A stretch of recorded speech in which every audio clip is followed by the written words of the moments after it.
It is the last day of November in 2021.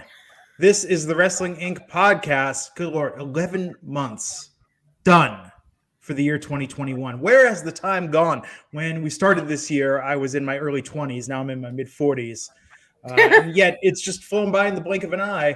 I'm Glenn Rubenstein, joined by a returning Alfred Konuwa. Alfred, great to have you back. Great to be back. Love to be here. Great to see everybody. And of course, NYC Demon Diva Elisa. And discussing off the air, the good news, everybody, that Chucky has been renewed for a second season on USA and Sci-Fi. So that NXT lead-in, man, just doing wonders for the show. Is it? Must be. Well, are you saying that they got renewed in spite of NXT, Issa? Is that what you're saying? I think that Chucky is quite popular. Like, I don't know that he needs the push from NXT to get renewed for a second season. That's you know, true. like we've been messing with Chucky since way before NXT was even a thought. So Yes. No, and the show looks good. I've said I'm bummed. I haven't watched it yet, but because of the recaps and it starts right after NXT, I feel like the whole season's been spoiled for me. I'm really bummed. it's very good. I'm behind an episode and another one that's airing, but I will be caught up soon because I hate spoilers, so I'm gonna have to watch it to avoid the spoilers. No, I understand. And I feel like the story of my life. Hawkeye drops. We got to watch this right away so I don't get spoiled.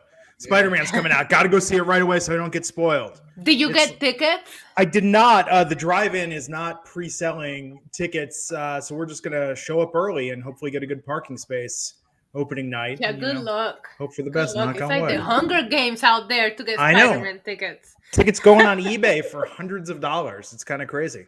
Good Lord. I know, and like it's the same. Do you remember? Yeah, you're old enough to remember this. Like when the Phantom Menace came out, people waited in line for a month. I went opening day to the second show of that day. I showed up 5 minutes before the movie, walked right into the theater, sat center. You know, you can go to the second show. You don't have to crash. You don't have to be there right away. To see it day one, you can avoid spoilers. The Twitter filters for muting things are a beautiful thing. I did that for Avengers. You know, I do that for anything I really don't want to be spoiled on. And it's great. This conversation, more interesting than NXT tonight, perhaps? Question mark? I think already, yes. I think that would be very accurate in terms of how this show is structured. I think this conversation, we should make this whole podcast about us standing in line for movie premieres, because that's what I intend to do for the Batman movie premiere. That trailer has me so hyped that I'm going to be watching. I'm going to be standing in line the day before it comes out. That's how much really wow hyped for Batman. Wow, that's Robert Pattinson's going to be the greatest Batman ever. That's gonna be me for the Bad Bunny concert in Puerto Rico. Even though I have tickets, I plan on staying the night before, right there, just to say I got here first. Wow, it's crazy. I don't have that dedication to anything anymore. I'm 45 years old. I just don't have a life, Glenn. It's all good. I used to be there. I used to be hardcore about stuff, but just no energy. You know, I waited in line with my wife at WrestleMania Access in Dallas for about 2.5 hours to meet Becky Lynch. That was probably the last long line I waited. Worth it. That was totally worth it. That was awesome. Yeah, 100%. And this is definitely more interesting than NXT tonight. Oh, and it's terrible too. I like that they're doing for the men's match NXT versus NXT 2.0. I think that's an interesting angle. But even then, they're not really building. It's like somebody just really had that idea 2 weeks ago, and they said maybe we should mention that in a promo or something. Like maybe that's an angle. I don't know. I mean, yeah, this could have been what they should have been building towards since NXT 2.0 opened up, really. And it could have been a really, really hot match if they would have had it by now. But I agree with you, Glenn. It just does seem like they're just like, it's a good idea, but it seemed like they came up with it too little too late. It's very odd. It's very odd. And then even tonight, we got another segment of Tiffany's Epiphanies. But we had 2 segments for male talent. And in an era where they've introduced so many over-the-top and colorful characters with such distinct personalities, it was interesting that they kind of went back to the well of, I mean, they were doing this stuff for like this reminded me of like Bronson Reed's vignettes that we saw, 6 months ago, a year ago. Like, so it's interesting. I feel like NXT 2.0 is kind of losing its direction a little bit. Yeah. Which is terrible. I don't know if it ever really had a direction, to be honest. And that's actually kind of what I kind of liked about it, is it was so random and there's so much stuff thrown at you. But it does seem like to this day, they're still trying to find their footing and see who are the actual stars that they want to push. We know Braun Breaker is going to be a big deal. Zion Quinn, it looks like they like. But there's a lot of vignettes that we see on the show every week. The answer was right there with Tony D'Angelo, who Oh yeah. Well, we had a direction with Tony D'Angelo, but now he has to be a team player, so that's fine. Let's see what happens with Tony after War Games. Yes, and to quote Larry Sanders, putting him with a group takes away from his unique specialness. Yes. As a single star. That was Larry Sanders' agent, Stevie Grant. Yes. And Larry Sanders. Yes. But it's unfortunate because tonight I was so excited when they let him talk in that promo, and I was like, "Oh, good lord! Just get away from these guys as quickly as possible. Yeah. This is bringing you down, Tony D." Before we hop into the show and recap it, we got some news. Yes, we got some news, some late breaking news. Kind of bittersweet here, as Big Swole has announced her departure from AEW. She posted a tweet saying this is a mutual decision. It was a tough decision for Big Swole, but she wants to grow, learn, and change. That is her mantra. So she is now leaving AEW. Big Swole, of course, the godmother, if you will, of the hashtag Black Wrestling Draws, which was born out of frustration among Black talent of not being used enough on AEW, being relegated to AEW Dark, where she was a superstar there. I recommend you go back, watch her match against Diamante. That was the night that they initiated that. But Big Swole now gone from AEW. We don't see much of this in terms of people leaving AEW, especially now that AEW is in its first 5 years. Not a lot of contracts have come up, but Big Swole has decided that she and AEW will be parting ways. Let's start with you, Glenn. What do you think about Big Swole leaving from AEW? I always enjoyed her, and I think that if you're on AEW and they don't have direction or plans for you, I don't know. I mean, what's better, to be in that position to go out and blaze your own path? So I hope she shows that she could be a main event talent elsewhere. And she can, and she will show it, I'm sure. I think she has grown a good following online that is going to go wherever she goes and supports her. It sounds like this is the best decision for her. She make a decision for herself. So I'm proud of her on that, but the situation is still not any better. Some of us do not watch Dark, and I tweeted, I wish we would have seen more of her on Dynamite. When she came out for that Casino Royale, the pop was huge.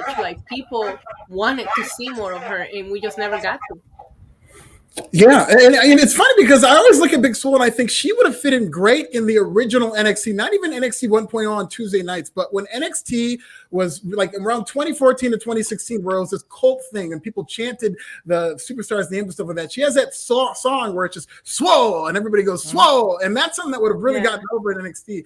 And I do think that they had something with Big Swole. It's just she wasn't able to move forward. And I do think that there's three things counting against her, and that she's Black, a woman, and somebody who didn't come from WWE, New Japan, or Ring of Honor, and that's going to kind of hurt her in somewhere like AEW, where you're seeing a lot of these types, especially when it comes to free agents being pushed. And I just find it very interesting that pro wrestling free agency, it's unprecedented. There's more free agents. There's more unemployment in pro wrestling than ever. It's a blessing to be a wrestler with a job this day and age. Yet Big Swole looked around in AEW and said, I got to get the hell out of here. I think that tells you everything you need to know about being Black in AEW right now. I'm sure they'll come around, but I don't think she was very pleased with her lot on AEW Dark week after week. But I do recommend you go and watch, because she did a lot of great work there. I feel like it was one of those things where she was creatively freed to where she felt like she could do whatever she wants. So it brought out the best in her.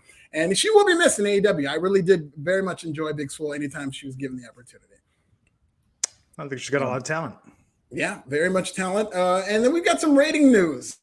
Particularly, we'll do 2-in-1. AEW Rampage and SmackDown, of course, due to the Thanksgiving holiday that was delayed toward today, and they came out. SmackDown did about what it does, actually a little bit up, with 2.149 million for SmackDown on Friday after Thanksgiving. And AEW Rampage did its worst number ever with 431,000 viewers. And I predicted that. There's going to be a lot of excuses and whatnot, but 431,000 for a pro wrestling show on national television is a terrible number, no matter how you slice it, Isa.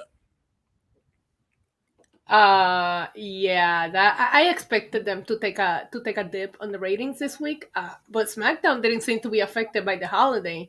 However, I would say on a Black Friday, people shopping, people eating, people with their families. I don't know that watching a show at 10 p.m. is a priority for people, but if they pull that number on a normal Friday, I think it's time to really worry and start stepping. I don't know what else you can do different with Rampage, but that is not a sexy number at all. Yeah. No, I mean, and I predicted this. I said this was going to be the lowest rated episode, and the content felt like they knew it was going to be the lowest rated episode. Interesting though that WWE can still pull in such a consistent number where AEW struggles. I wonder what it is about the demographic. I mean, so I'm going to just make a wide swing in the dark here. Given that AEW is a younger demographic, they probably had to go places. Whereas with the older demographic, like if you're running the household, you're like, oh, we're putting on the SmackDown. And this is what we're watching after dinner because their audience is 60 and their children have to listen to them.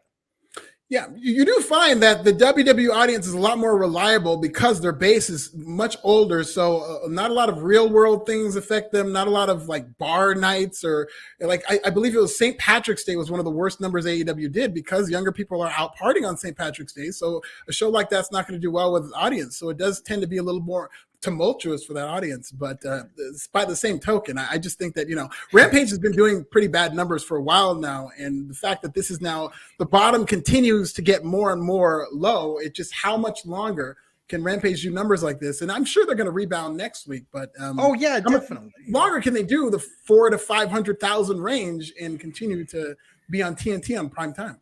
Which is weird though, right? Because you would think if there's this stereotype and this idea that AEW fans are just huge wrestling nerds, it's the most diehard, passionate fans in the world, that would seem to dictate that like they're, on their phones watching from wherever they are.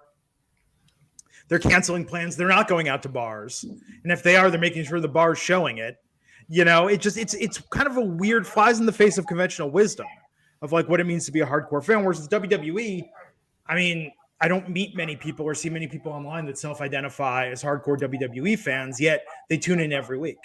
Again, it's Vince McMahon has carried out the most long-term codependent relationship in the history of television, where you're not happy, but you can't leave. Stockholm syndrome. It's very, very bad. Yeah, Stockholm. That's what I was just going to say. You took it right out of my mouth, but it's I don't know. I would take a bar over Rampage if I didn't have to cover it every week. Wow. You and me both. It's not a bad show. It's an hour. It's an hour long. Yeah, I just think that early on they really wanted it to be the A show and on the level of Dynamite. And there was a lot of lip service there. But for the first month or so, I did feel like they were committed to making Rampage that A show. But then once the numbers really started to slip, particularly after CM Punk's debut, I feel like they've just relegated to the fact this is a B show. But for a company that's a secondary company to WWE to have a quote unquote B show, those numbers are going to be very low. And it's going to be very concerning if they continue to do numbers like this. But here's the crazy thing. Over the Thanksgiving holiday, millions of people watched an 8-hour documentary on Disney Plus of the Beatles dicking around in the studio, for lack of a better term. Like people have infinite patience to watch things that interest them. Rampage is an hour. Why aren't is that almost working against it because it's so short? Therefore, it feels almost missable by default. Maybe if it was a 3-hour show, people were like, we're really going to get inside Tony Khan's mind. Like we're going to get more in-depth segments. Like maybe the hardcore fans want a longer show, and that would be more can't miss TV for them. Well, I don't think that's what it is, but that's a great point that you made in terms of people watching TV. Like, I remember Thanksgiving used to be wrestling time. I grew up, I've been watching wrestling my whole life. So around Thanksgiving is Survivor Series season. So there was a point in my life where wrestling was hot during this Thanksgiving period because that's when Survivor Series was. That's when they'd have these shows. So the fact that people aren't watching, and you see that with AEW more so than WWE, the fact that people aren't watching around Thanksgiving, I think is just as much of an indictment on the product as it is on the Thanksgiving holiday. I don't think we could just easily blame the Thanksgiving holiday where people are home looking for things to binge. By Friday, you're tired of your family. That's true. Okay, but not to play devil's advocate, you can get on Disney Plus and watch it at whatever time you want at your own convenience. Where we're talking about ratings of the people that tuned in at 10 p.m. on a Friday, where Disney Plus is there for you to watch it at 3 a.m. when you have insomnia, at 10 a.m. after pancakes, you can watch it anytime. It's 8 hours long. You don't even hear them finish a complete song until 6.5 hours into the damn series. No, I understand your point, but it's like the ratings for that can compare to what Rampage is doing, and Rampage will never ever see millions and millions of people watching it. So. I really think the hour is hurting it because I think an hour, I think being too short works against you. in terms of like the content you're putting it out there, right? Because it just feels like it's not as essential for whatever reason. In fact, I think it being pre-tape hurts it a lot too, because the hardcore fan base of AEW is going to know what happened on Rampage before it airs. You just can't avoid it, even if you try to. You can't avoid finding out from the people that were there Wednesday. It's when it's live, that's when I get shocked that they don't do a little bit better. But I think being pre-tape and at 10 p.m. it just means for a lot of people that it's a show that can be skipped, because they just tune in and DVR it and go to the match that people are telling you have to watch this match, and I think that's part of it. I think if they would have taken Rampage to TBS, it would probably be the end of it. I'm glad they're keeping it on TNT. I think on TBS it will die. There you go. Anything else in the news? Nothing else in the news. Let's get into NXT 2.0. NXT 2.0 tonight. 2 ladder matches that, I mean, a coin toss would have worked as well, right? Instead, we had a War Games Advantage ladder match opening with Dakota Kai and Kaylee Ray to determine which team is going to have the advantage at War Games. I will say this was a great showcase for Kaylee Ray, and I think that U.S. audiences really got to see what she could do tonight. Isa, what did you think of this to open the show? I thought it was such a fun way to open the show. It started so chaotically. It felt like, okay, yes, War Games is coming up. And I know this is what they do every War Game build-up. But it was fun, especially just seeing the ladies go at it. I thought Kylie looked very, very good on this match. I still very curious about this new Dakota Kai character. At one point, she's like yelling at herself and like kind of like conflicted. I really want to know more, because it just seems like she lost to Raquel and went crazy, and now we don't understand this split personality thing that she has going on. But yeah, this match was probably my favorite thing on the show, which we had this issue, was it last week, that they put Tony D'Angelo up first and then the show died from there because you put your best match first. Thank you, Alfred. You keep putting your best matches first and you completely lose all interest of the show. I think it picked up later on in the night. We saw a couple of good matches, but this was my favorite match of the night. And for somebody that's not very familiar with Kaylee Ray, I thought that tonight is one of the best matches that she's had, that really made me invested in her and go, okay, this girl's not messing around. Yeah, I very much enjoyed this match. To your point, Issa, it was a little weird to see Dakota Kai go through this new character development like in the middle of this match. I really hope we get an explanation as to what's going on with her, because it did kind of throw me off. But I did like this match a lot. And I totally agree with the fact that Kaylee, she really needed this in terms of a showcase of how good she is in a match like this, like a ladder match that I think a lot of people are going to put their eyes on. So this was really cool. I just don't like baby faces winning these advantages matches. I know it maybe will expose wrestling as being fake if the heels always have the advantage, but that just makes for a better War Games match if the heels have the advantage. So the only nitpick I have is the fact that the babyface won. So the babyfaces are now going to have this 2-on-1 advantage throughout the match. But other than that, this was very fun. It was good. It was intense. It was a great way to start the show. And to Issa's point, almost too good of a way to start the show. Yeah. I was thinking about this week. Issa, did you watch Yellow Jackets yet on Showtime? I started it. Yeah. Yes. That show. Alfred, have you seen this show yet? I haven't seen it yet. Is it? A girls' soccer team in 1996 has a crash landing and survives in the wilderness for like 2 years, and they flash forward to present day and there. And I was thinking about this. Like, Yellow Jackets starts off with 2 of the craziest episodes I've ever seen in TV, and then episode 3 is like, okay, now we're going to slow it down and dive in, and it's like you can almost hurt yourself by starting like too awesomely. You know what I mean? Right. It's kind of, I was thinking of that tonight. I was like, this is the same thing. We start with this great match and now you have to live up to that. You can almost paint yourself in a corner that way. I'm a big fan of Eastbound and Down, and I felt like they started off too hot. The first season was amazing, and then it just went down from there. What is it, Alfred? Eastbound and Down. Kenny Powers. Okay. Yes. Yeah, Danny McBride. Very funny show. First season, one of the greatest first seasons of a show ever, but then it just went down the cliff after that. Yeah, it's tough, man. It's like, because you have to intrigue people and you have to hook people. Like, you can't start anything, whether it's a wrestling show, a TV series, you can't start weak, but you have to walk that fine balance of like giving people enough to stick around and stay tuned. And then at the same time, not like, I think Breaking Bad almost suffered from that a little bit, where it was like foot on the gas all the time, that anytime they took off, people were like, the show's boring and nothing happens. Right. Yeah. But so we followed that tonight, and who had the unfortunate following of this, Cameron Grimes versus Andre Chase. What are they doing to Cameron Grimes? I joked last week they're turning him into Screech, and like he's just starting to look more and more normal. I think he looks too much like Chris D'Elia. That's not a good thing. That's a horrible. That's not a good thing. I mean, that's not somebody you want to look like, but that's just without a beard and the long hair. That's what he looks like. I think they're turning him into Karen Grimes.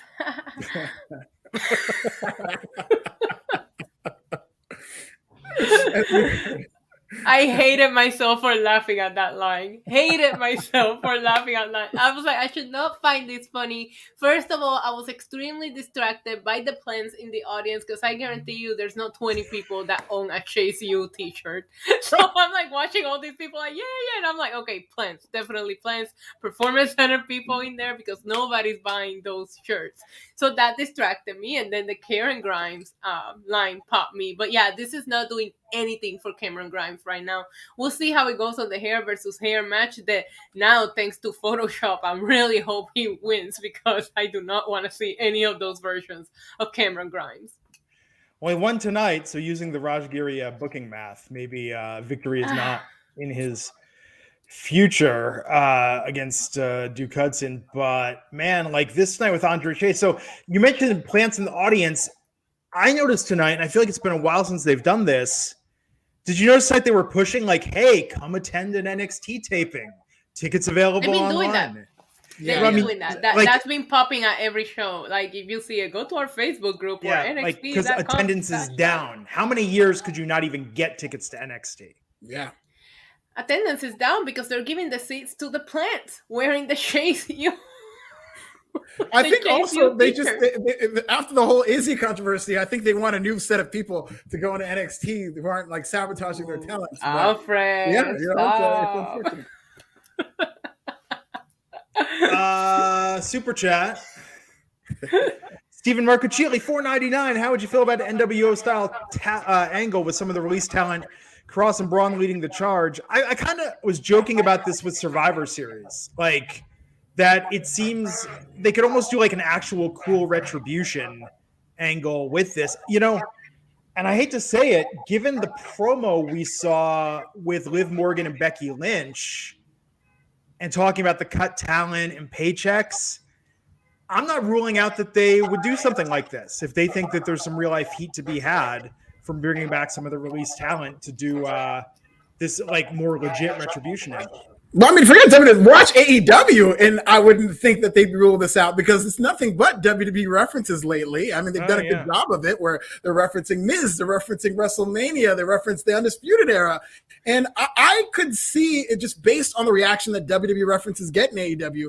I would like to see at the very least like one character whose gimmick is I came from a better place and now I'm in this dump. I mean, that would get them a lot of I love that. We see all the time. But I would love to see a character like that who their persona is I'm the WWE guy trying to make it back to the Fed. Yeah. Yeah, I think the NWO idea is a great idea. And yeah, I mean, this is going back and forward too. Edge didn't mention it by name, which I appreciated the way that Edge incorporated AEW without having to mention them by name. I thought that was excellent on Edge's part. I like the back and forward, so I wouldn't be upset at a little invasion NWO angle or whatever. Love the idea of somebody saying, "Hey, I came from a better place, and this place kind of sucks." Because MJF is kind of doing the opposite of that and teasing that he's going to a better place in the future, you know. So maybe somebody could come in and do the inverse in that they're coming from WWE and they want to go back. I think that would definitely work. Yeah, we'll see. Okay, so I turned down my mic volume. Am I still audible but not echoing? I mean, you sound great to me, but I guess there's an echo. But I had auto volume on, so we'll try this. We'll make sure that it's good, that it's very listable. Oh man, we got photoshopped images. Duke Hudson. Here's what Cameron Grimes is gonna look like with different hairstyles. Grimes. Oh my god. You guys think? I think he loses. Like I have a feeling in the pit of my stomach that he's gonna lose that match because. Okay, Alfred. If he loses that match, which look would you like to see? Oh, that's he's got to go full ball. Just you can't go halfway. I know Karen Grimes is fine. I know they like did the that half and half, the Rihanna look, but I think you just got to go full ball. Okay. Well, Shinsuke pulls off the half shaven head pretty well.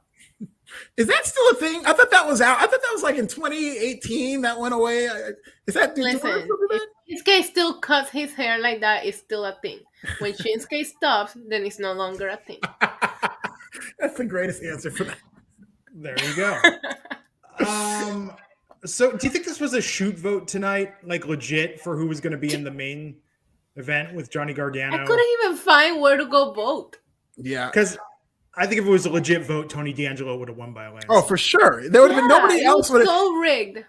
It would have been Tony D'Angelo climbing the ladder by himself because he would have gotten the first place, second place, and third place votes. And they'd have just been like, all right, we'll do a ceremonial thing. So, yeah, it's worked. No, it was definitely rigged. Or Tony D'Angelo didn't want to participate in this ladder match because he's a smart guy. Why would you want to get hurt right before War Games? So he paid somebody off who said it was Braun Breaker to allow him to get hurt and all that. So he's in prime condition for Sunday. I like that. I think that's solid. Yeah. I do think Tony D'Angelo, I know.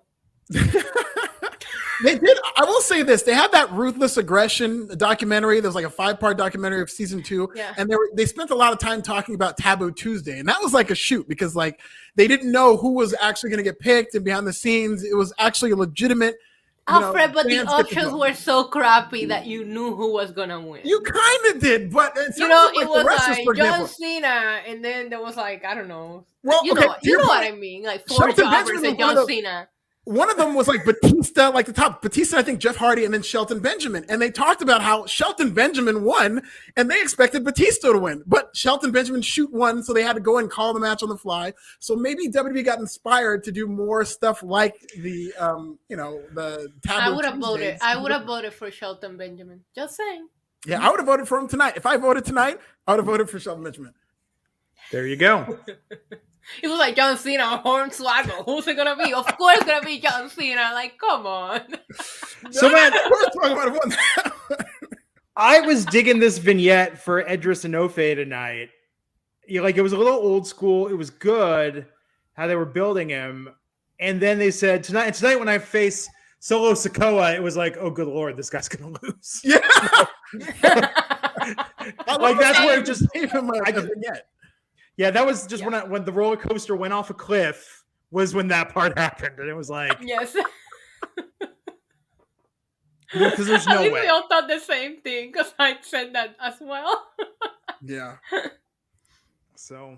It was like watching an infomercial. They give you all the good news and they're like, well, with just 3 payments of $39.99. It's like, oh, that's the catch. Right. It's weird when you watch the infomercial and then it turns out to be like prohibitively expensive because usually on an infomercial it's like, oh, okay, well, it's $60, but I can, they brought me $60 in joy just watching this infomercial alone, even if the product is decent, right? But yeah, I hate when you get the infomercial like, oh, this is expensive. Like now, no, you had me. Then you lost me. Have you ever bought one in the middle of an insomnia trip or a drunken night of watching infomercials and don't remember that you bought it until it arrives? I'm not saying I did that. Asking for a friend. I've never bought anything off an infomercial, but in the 90s, when they started putting as seen on TV stuff in stores, I lost my freaking mind because I was like, oh my God, I wanted to get this. Like, but as a kid, like I didn't have a credit card, and remember, you guys are too young to remember CODs. You used to be able to order stuff and then pay the mailman. I remember that. They put a kibosh on that in the early 90s. So the first time I would see like you this, could do that in Puerto Rico where I grew up. Really? The mailman was the mailman would take off with it. Your payment would never make it to the company. Oh well, there you go. U.S. postal system, everybody. But no, I think. Yeah, the first time I saw the as seen on TV stuff in stores, like I probably bought like $100 worth of just worthless crap. I was banned from buying things off the phone as a kid because I spent too much time on the Mean Gene hotline and it ran up my parents' phone. Oh no! So they're like, you are never to ever get on this phone and order anything. Okay, see, but how many people do you order the ACDs for a penny from Colombia for? How many names do you use to get all the CDs and never pay the full membership? That is the question. Do you know that company was just burning CDs. Those CDs were fake. Really? Yes. I was about to say that. That's very New Yorker of me. Yes, well, but they I'm actually serious. played though. I mean, they actually like played. Yeah, they played, but they were burner CDs before burning CDs became a thing. I saw a whole documentary about this. It was fascinating. Oh, I interesting. gotta check that out. So that you thought we were getting away with scamming them. They were scamming us to begin with. We weren't getting a legit CD. Hey, if they were able to, make that profit off a penny, more power to them. But no, I think, oh man, it's such a different time. So Alfred, what I did when me and my friends discovered the 976 numbers, and I don't want to say what we were calling to listen to, we would go over to a friend's house and make the call. That was the thinking. Oh, there you go. See, that's what I should have done.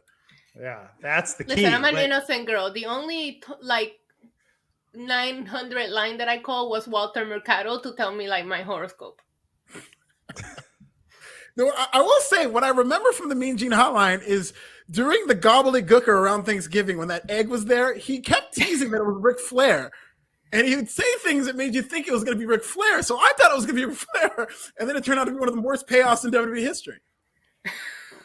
Oh, you mean an egg storyline that didn't pay off? No way. Never heard of that before. No, never. Never happened. Not around here. There are some crazy. I watched the 80s commercial vault channel on YouTube, and we're like 300 volumes or 400 volumes into the 900 volume playlist. They're just all commercial blocks. Like they edited out the TV show and just show you commercials. And the commercials you see for 900 or 976, like dial a joke, like call the freak. And like, you're going to have this guy that like tells you scary stories. I saw one that was like, we all need a good cry sometimes. Call like the cry line, like you see the weirdest, and the best one is always the singles one, where it's, they're like, call and talk to actual people in your area, actual singles, I mean, because you see these again and again. But yeah, 80s commercial vault on YouTube is like literally hundreds of hours of endless entertainment. That's amazing. Yeah, it's such a good channel. When I was moving, I actually found out the guy lived in Central California, and I had a bunch of VHS tapes. He actually drove up to me, and I was like, here's like 100 VHS tapes. I hope you get some commercials out of this. That's awesome. Yeah. Better than this promo. Team New School. Did they really say Team New School? I'm reading the Wrestling Inc. Cool. I thought it was Team 2.0. I thought it was Team 2.0, but I'm reading the Wrestling Inc. Yeah, I thought they were calling themselves Team 2.0. I don't know where this whole... Well, I mean, some people are saying old school, new school, but I never heard them refer to themselves at it.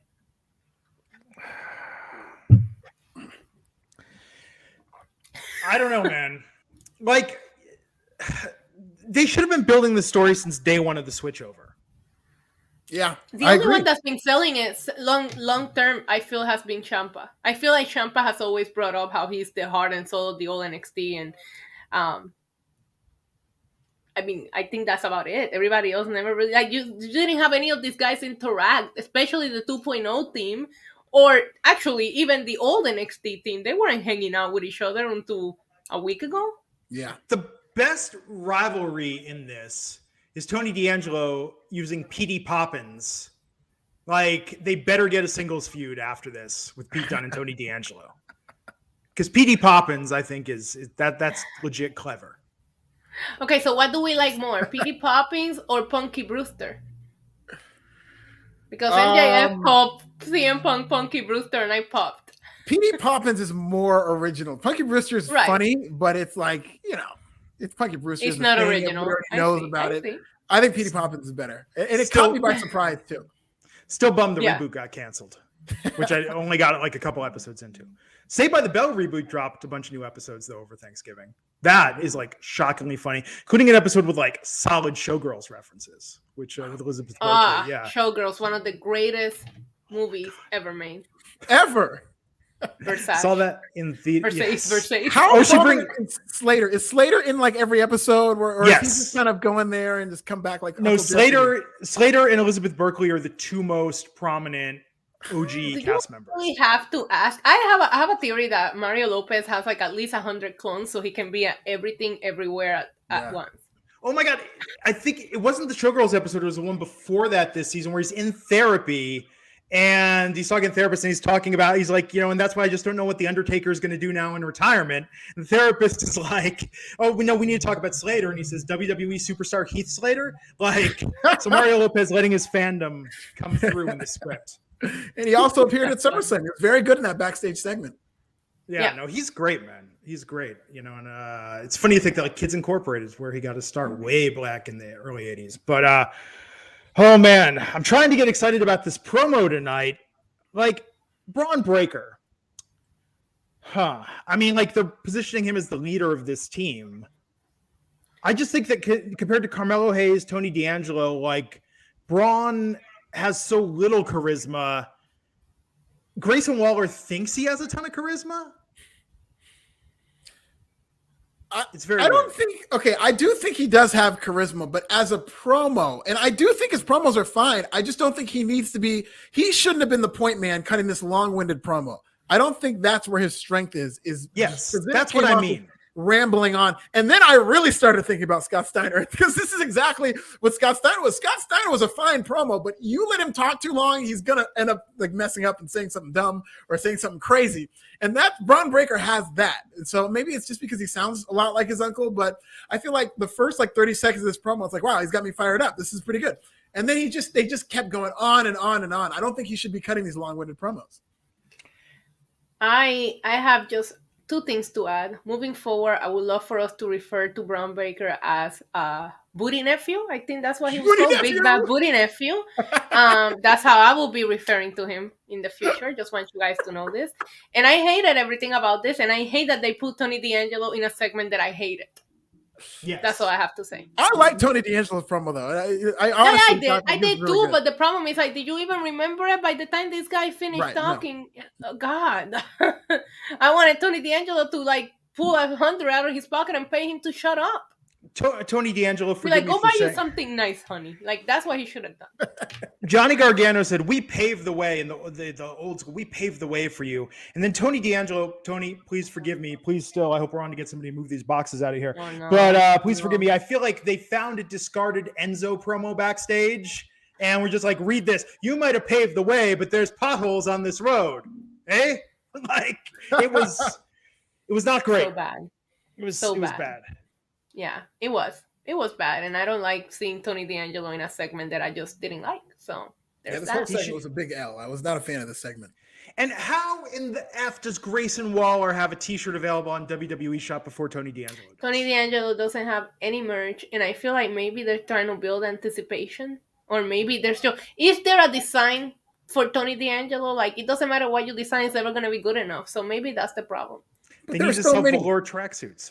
There's so much you could do. There's so much you could do with this character in terms of T-shirts. I refuse to believe they just released the Roman Reigns track jacket, and he's been wearing this track jacket like suit for like months, and they just released it. So that's what we're waiting for. They took that long for Roman Reigns, their bigger star right now. We might be waiting a while before we get the velour tracksuits.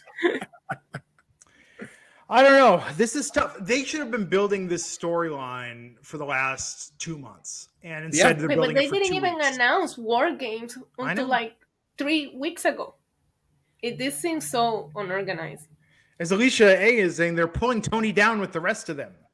Mm-hmm. I agree. That kind of was my feeling in that Tony D'Angelo is like a cult of personality. And you know what? He did get a lot of energy from the crowd when he particularly was speaking, but I think he needs to be by himself, much like Malachi Black, in terms of when you see Malachi Black with other people, it completely takes away his charisma, takes away everything of his mystique and everything.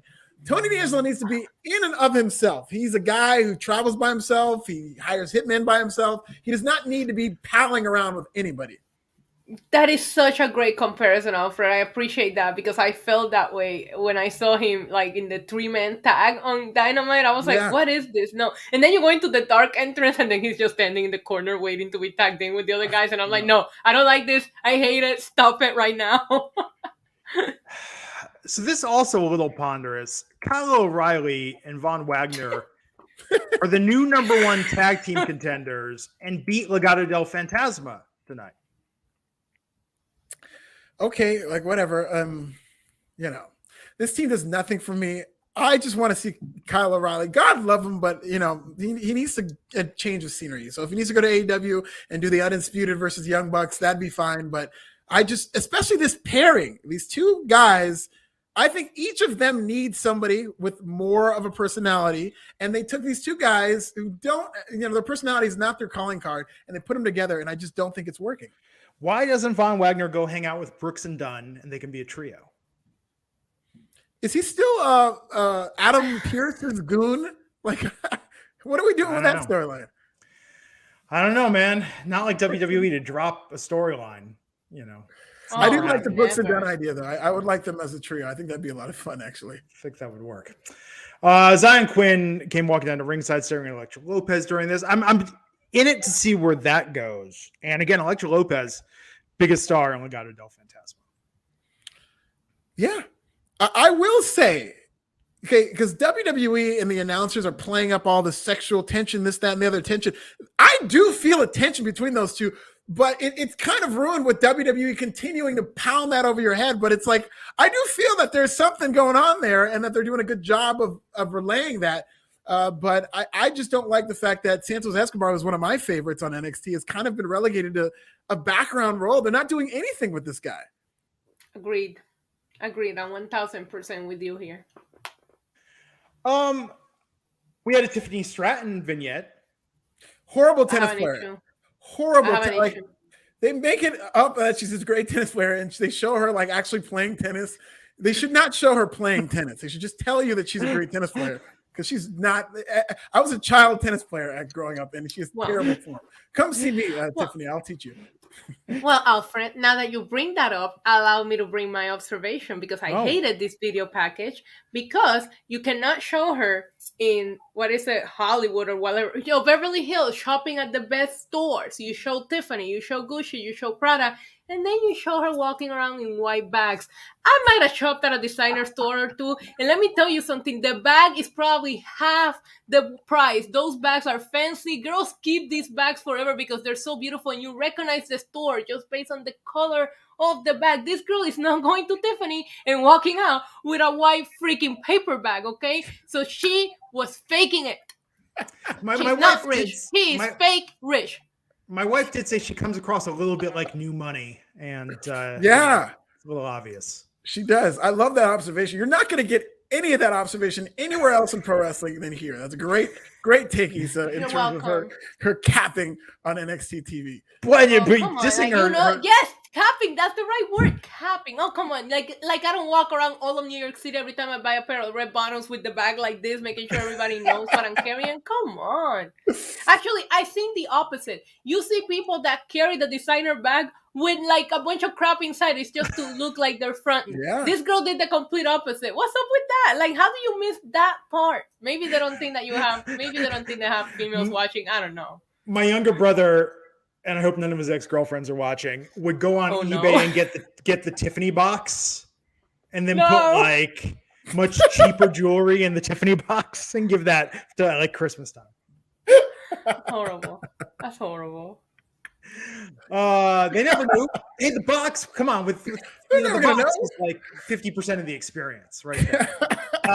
But look, I don't care. I don't care if she's a bad tennis player. I don't care if she's New Money. I don't care if she's faking it. I'm so excited for this character. We'll see. Hell of an Instagram. She's a fitness model. She's in great shape, from what I hear. People have told me that she's got a great Instagram. You're gonna believe in her Instagram? No, I don't even believe her Instagram. First of all, everybody fakes it on Instagram, and now this girl is blatantly faking it on her video package. So now I can't even. I'm gonna have to unfollow her. Actually, now that I think about it, maybe this is her gimmick. Maybe her gimmick is like the Bow Wow challenge, where she seems like she's living that life. That's what she's doing. She's Bow Wowing this crap. Oh. That makes me love this character even more. Me too. If that's her gimmick, then that tells me that WWE is plugged into modern day society. I will not get behind a Chinatown purse on NXT 2.0. Okay, I had enough. I've been trying here every Tuesday, but I am not going to try to root for somebody using one of those Chinatown $5 Louis Vuitton bags that had the V backwards. No. Yes, Sir Mix-a-Lot used to call it that swap meet Louis. Wrote a song about it. It's actually Sir Mix-a-Lot. And now listen, nothing against anybody that uses these purses, but don't act like it's a real one. Okay, that's all I'm saying. I just want to make sure. Disclaimer: I don't care. Whatever, right? Whatever fits your budget, but then say that that's your budget. But you know why she's doing this? Because she's trying to catch the eye of one Mr. Tony D'Angelo. Yeah. And Tony can buy her the real thing. No, and that's okay. They're gonna have a whirlwind romance. He's gonna find out she's not for money. I was trying to impress you, and he's gonna say, "Baby, I don't care. All that matters is our love." Tony D'Angelo can sniff that Chinatown Louis from a mile away. I'm telling you. Shout out to Sergio in the chat. He just said Tiffany is NXT's version of Lil Tay. If you remember Lil Tay. Yes. On reference. I haven't thought about it. All right, listen. Have you heard what happened to Lil Tay and her stepfather? It's a mess. Her whole story now is a mess. Yeah. But that is a great comment. Shots fired. Issa, are you going to post this for your clip this week on Twitter? Firing. Yes, I will. I'll fight her too. You have to. I will not fight her for a purse because she's going to put a fake one on the line, and I'm not. So we'll fight for something else. Maybe for tennis lessons.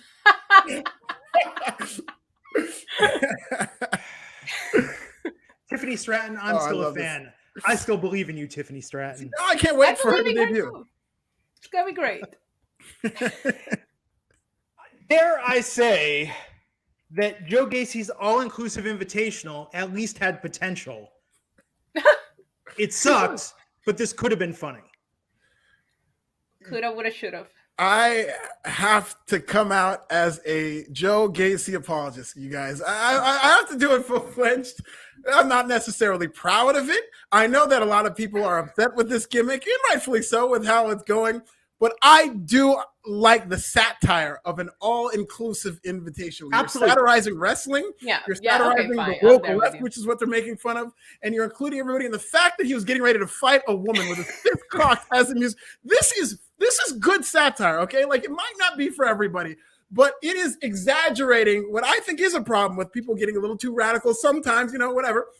And they're doing this on the wrestling TV, not only satirizing wrestling, but satirizing this, what people call the woke left, I guess. I do agree that it is good satire. It is not the best television. It's not the most creative thing that I've seen, but I did enjoy this segment. I figured out how to fix Joe Gacy. He needs to be a little more Michael Scott and just say ignorant statements that sound like the right thing. Like, why wasn't he out there tonight saying, I don't see body image. I don't see gender. Yeah. Like, I don't see what, like they don't understand what they're making fun of enough to make fun of it in a really scathing way. Yeah, that's my issue. So I think the announcers helped too, because the announcers were really driving home that he's insincere, and that's something that they need. But they need to convey that to the audience when he's doing these promos. And I agree with you, Glenn. He needs to do things that are a little more over the top to convey that he's just this ridiculous character. Yeah, he needs to make like the most woke statements to the point that they're actually offensive when you think about them. Yes, you're absolutely right. You should be writing this character. I love this. I feel that's the thing today. I was like, I don't want to give them ideas, but it's like, and the Michael Scott light bulb was the key, because that's right there what you need. Somebody who has the best of intentions, but the poorest execution. Yeah. Right. I like your point, Alfred, and I agree. I thought the satire I didn't like the segment itself, but the satire, I appreciated it, especially when he was getting ready to fight the girl. I was like, wait, are you serious right now? And I did pop a little bit for him trying to go on 205 Live. I think that it's funny. It is funny, but they're not, it doesn't feel like, and you guys just did such a good job at explaining it, because it doesn't feel like it's committed enough to drive the entire point. Like, it's almost like you're kind of like, you're not going all the way in with this character as you should, but there's parts that show greatness if they would just go all in, or then don't do it at all, because I don't like the in-between stuff. But I will say, when he was getting ready to fight the girl, I'm like, this is the most ridiculous thing I've ever seen, and I popped. And the fact that a lot of people are kind of turned off by that, I think, is an indictment on WWE for not conveying that and going all the way and conveying that this is just a ridiculous character. You guys should all know that he's just like a mockery, and I don't think they've done a good enough job of that. But just that visual of him trying to fight, that you're starting to understand, like, this guy's a complete hypocrite. He's a cartoon, and it is funny. I get it, but I don't think enough people have gotten it, and that's on WWE, because they're not doing a good enough job like conveying this as a cartoon comedy character. No, I feel like, and that's the problem too. I feel like Road Dogg wrote this based on what he sees on Facebook. Like Like they think it's just funny that they're doing it. They don't understand that you actually need to follow through the premise and have some humor in it. You know, right? He's an idea. I mean, he's a caricature, not a character. You know, but this was interesting. Yeah, he was about to fight a woman. Even the announcers were like, "Whoa, we're gonna have an intergender." They're getting ready to do it. Yeah, and then interrupted by Roderick Strong and Diamond Mine. I was interested. I wanted to see this whole thing play out. I wanted to see what he would have done when that big black guy got in there. That guy was like 400 pounds, who were the fat shaming guy. I wanted to see what that was going to play out like.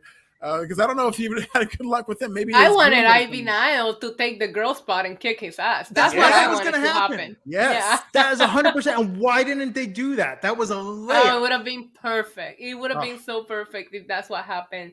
Also, I don't know if you guys noticed, but I had to point it out that they changed Parker's outfit and now he's wearing like khakis with the blue shirt. So I wonder if they're just trying to avoid the Michael Myers shit. But Malcolm Bivens is so good on the mic, and I think it's bringing him down. Like, because he's not able to really shine in these segments because he doesn't have anyone to play off of. In some ways, you're almost only as good as your opponent. And and one thing I don't like about this is now the Diamond Mine has sort of quietly turned babyface because they're feuding with Joe Gacy, and there's no reason for it. So that's going to create more of a disconnect with the fans.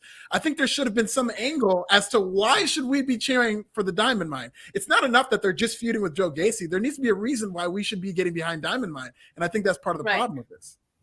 Right. I don't get it. So we'll see what happens. We'll see how the payoff is at. Oh my God! There's so much potential for this. They could have had someone say, like, "You're about to fight a woman." He could say, "I identify as a human being, and I'm going to wrestle another human being. There's no difference between us, none at all." I do like the Ivy Nile payoff. Now that I have that in my head, I think that would be great. Is if he says he's inclusive, he wants to fight a woman, and then Ivy Nile just goes in there and messes him up. That would really get her. It would have been so good. Yes, and she's already like almost there. Like that would really do wonders for her. But if Joe Gacy is somebody that they're invested in, I can see why they wouldn't pay that off. But it would have been. How are they invested? I mean, that's the scariest statement that I think has been made on this podcast. NXT is invested in Joe Gacy. We have to I don't have a speech for that. We have to protect him. We are this is a future main eventer. This is a future WrestleMania main event. We should do end of the year awards. We should. Oh my God, the last podcast. Should. Yes. I mean, we could do it we're going to be on the Saturday or Sunday after War Games or whatever. Yeah. But whenever we decide. Oh my God, we totally should. We just got to come up with the categories. Oh my God, it's going to be so much fun. Can we dress up? We should do a separate episode just dedicated to year end. I mean, we could do it during the NXT episode, but like I'm totally messaging Raj and be like, we have an idea. I love it. The Wrestling Inc. Awards. Oh my God. I can't wait to pick an outfit. I'll ask Tiffany to help me out. I'll get my best bow tie. I'm just going to put on the Tony D'Angelo tracksuit again. Yes, with the hat though. With the hat. I'll get a better hat this time. That'll be the key. I'll invest. So Idris Enofe made his debut against Solo Sikoa. Oh, man. So Idris got some offense in. Yes, I was going to say this is probably the most competitive match he's had so far, right? Like, it's not just me. This guy tried to put on a fight. Yeah. I'll say it went too long because like Solo, they're trying to build him up as a monster. And I do think he's good. He's got a lot of promise, but Solo, a couple of his matches have been like that to where he's not made to necessarily look dominant. He does win at the end and you do know he's a monster, but I do think for somebody who's being booked as a monster, his matches go way too long. Yeah. Yeah. No, I agree. Well, and so we got interference in this match with Boa coming in after when Solo's standing tall. And I mean, maybe Solo and Enofe are going to be a tag team. It seemed like they were standing there together, mutual respect, yada, yada, yada. He didn't do the good sport thing. And this is something I think should be more in pro wrestling, not just in NXT. I love the fact that they gave Enofe all this, fanfare and he got to do a vignette. We know who he is. Even though he's going in like a pig to slaughter to lose, at least we get to understand who this person is, the fact that they're invested in him, and so it actually does enhance the match. I do think it went too long, but I thought that was really cool that usually with enhancement talent, which is what he was pretty much playing the role of here, they don't tell you anything about these guys, just send them out there. But but I do like the fact that they've actually gave him a backstory from Inglewood, California, where I am right now. Oh, well, there you go. You guys are neighbors. Yeah, he'll be at WrestleMania Inglewood, I'm sure. Got more build between Zion. WrestleMania is going to be in Inglewood, ladies and gentlemen. They're going to tell you Hollywood a year from now. Don't believe the hype. It's WrestleMania Inglewood. Come on. Like WrestleMania 35 was in New York, but it was in the freaking swamp swamplands in New Jersey. Come on. I didn't say it. I said it. I don't care. I'm a local. We're allowed to. Dexter Lumis has escaped the hospital. If he was in a mental hospital, this would be so much better. Yeah, it's like that's what they wanted you to think it was like. Arm, like, yeah. Why was he still in the hospital for a broken arm? Like, what? Yeah. Like a week later. It does take away from the character that he's just like psychopath who murders people, and then it's like a poor broken arm is now like keeping him out of action. Was that his painting arm? And he escapes a week later. Like, if he's psycho, he would escape the night off. Or maybe he was too busy like stealing medication or something. I don't know. Now he's gonna like, I don't know. I didn't care for this. I forgot that he was even still in the hospital. Like, I would assume that he was there last week, but still this week. Well, we had a very quick match of Indy Hartwell and Persia Pirotta versus Elisa Leone and Valentina Feroz. There's big plans for Persia. Like, they have made her look so good for a while now. There's something big coming for her, and you can see it. It's a slow build, but it's coming. And I like what they're doing. This is very creative. Something you don't see much in WWE in terms of their tag team. But the gimmick right now is that Persia has to do all the heavy lifting because Indy is just not there mentally right now. So Persia has to go in there and beat the hell out of two people. And that makes her seem like a badass. I really like that. Yeah, which is why I see her in a singles push right now, which makes sense why they don't have these two trying to go for the tag titles, because you're just trying to build Persia out of the two of them. Indy is not a character that needs a title. She's not there for that, and she's, over with her storyline and Dexter and this and that. But I've been keeping my eye on Persia for a while now, and every week I feel like they make her look stronger and stronger. So I have a feeling eventually the breakup is coming, and they'll have big plans for her. I hope. Definitely. No, absolutely. And then we had the main event tonight.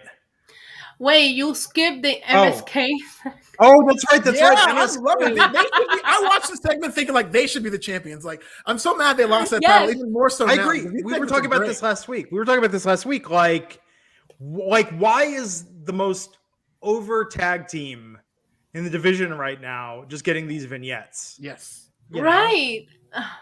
Okay, but if they had a car, why were they waiting for the bus for like 2 weeks in a row, and then they walk for like another week, and then today they show up at the shaman's house in a car? I'm like, why were they waiting for the bus then?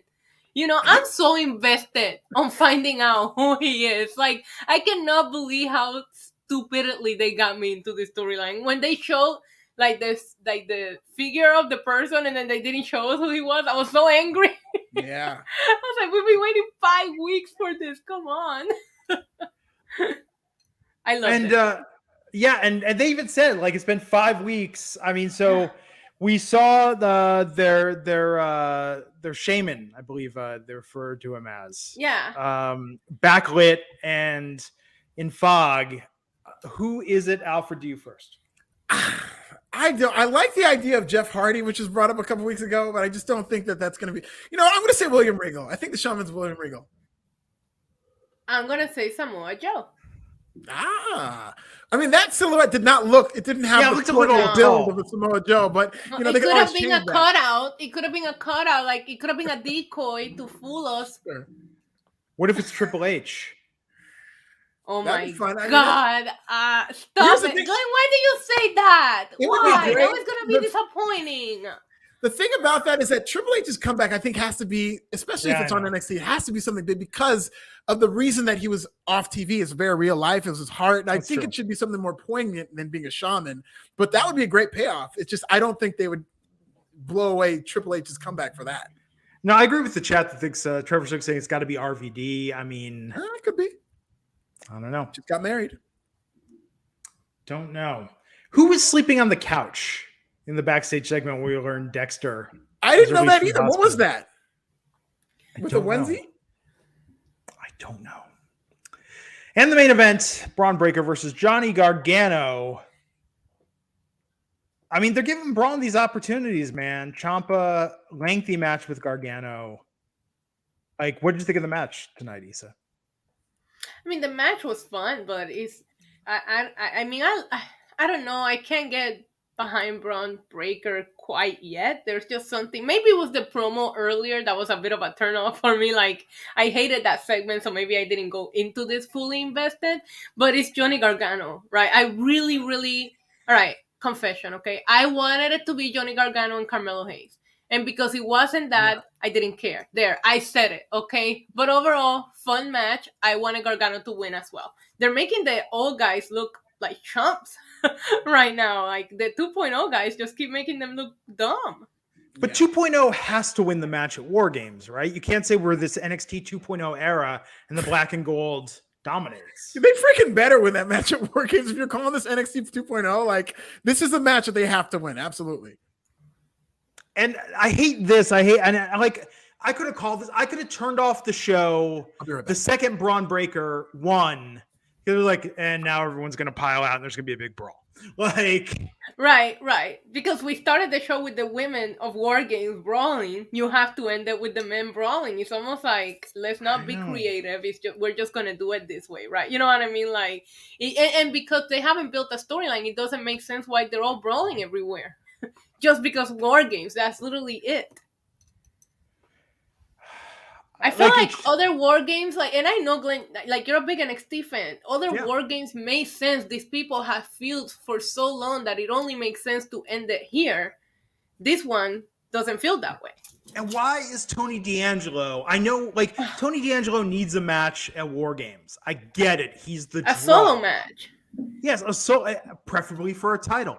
But I get that they can't have an NXT pay-per-view without Tony D'Angelo. I understand that. There's no reason for him to be on this team.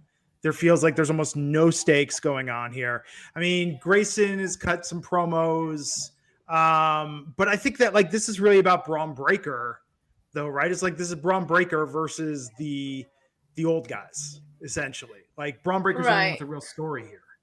Which is weird because he's kind of outcast. He's kind of an outcast in this group because it's like a heel team versus a babyface team. And he's kind of a babyface before this happened.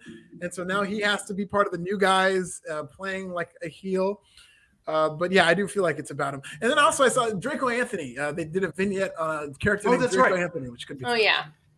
I thought it was good, but that's what, you know what I mean? Saying, like, to have two athletic vignettes in a time when we've had so many new characters that had a real character. There's too many new characters. It's very hard to be invested or remember them because there's so many people being thrown at us every week. Some of them are making a difference that you remember them, right? Mm-hmm. They did a good job with Tony and now Tiffany. I feel like they've been strong with their presentation from the first video package. But there's so many of them that just like mesh with everything else that when you see them come out, you're like, who is that? And you don't realize they've been showing you video packages for them for weeks. Also, like, I'm pretty sure these performers are going to just kick some major butt on Sundays, but there is so many first-timers going into these War Games matches. Like, Johnny Gargano, which that was the biggest shock to me. Johnny Gargano hasn't been in a War Games match, which I have full faith that he's going to kill it.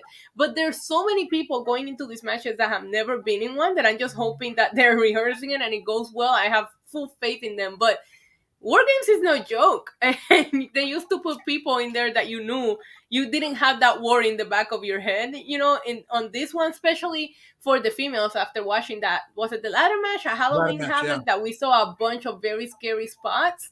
I can't help but to be worried. Yeah.